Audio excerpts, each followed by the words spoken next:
ঢাকা উত্তর city corporation থেকে ভুয়া তথ্য দিয়ে ট্রেড লাইসেন্স নেওয়ার ঘটনা আলোড়ন সৃষ্টি করেছে।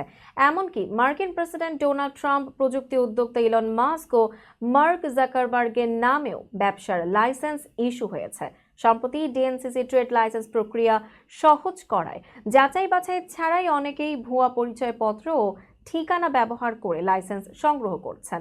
অনুসন্ধানে জানা গেছে, ডোনাল্ড ট্রাম্পের নামে ইস্যু হওয়া একটি লাইসেন্সে আফতাবনগর ঠিকানা দেওয়া হলেও বাড়ি ভাড়ার চুক্তিপত্রে তেজগাঁও এলাকার নাম উল্লেখ ছিল। এমনকি পরিচয়পত্র ও ফোন নম্বর ছিল ভুয়া এবং পাসপোর্ট ব্যবহার করা হয়েছে এক চীনা নাগরিকের। শুধু ট্রাম্পই নন, ফেসবুকের প্রতিষ্ঠাতা মার্ক জাকারবার্গ ও ইলন মাস্কের নামেও রেস্টুরেন্ট ও ডায়াগনস্টিক সেন্টারের লাইসেন্স ইস্যু হয়েছে।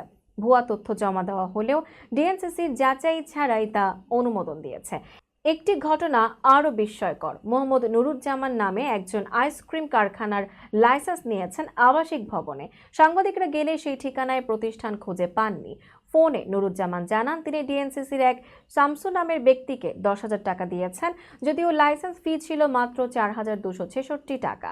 ডিএনসিসির প্রশাসক মোহাম্মদ এজাজ জানিয়েছেন, সেবা সহজ করতে প্রক্রিয়া সরল করা হয়েছে, তবে বিশেষ ঝুঁকিপূর্ণ লাইসেন্সের ক্ষেত্রে তদন্ত হয়। কিন্তু নগর পরিকল্পনাবিদ আদিল মোহাম্মদ খান বলছেন, যাচাই ছাড়া লাইসেন্স দেওয়া নগর ব্যবস্থাপনায় বিশৃঙ্খলা তৈরি করবে।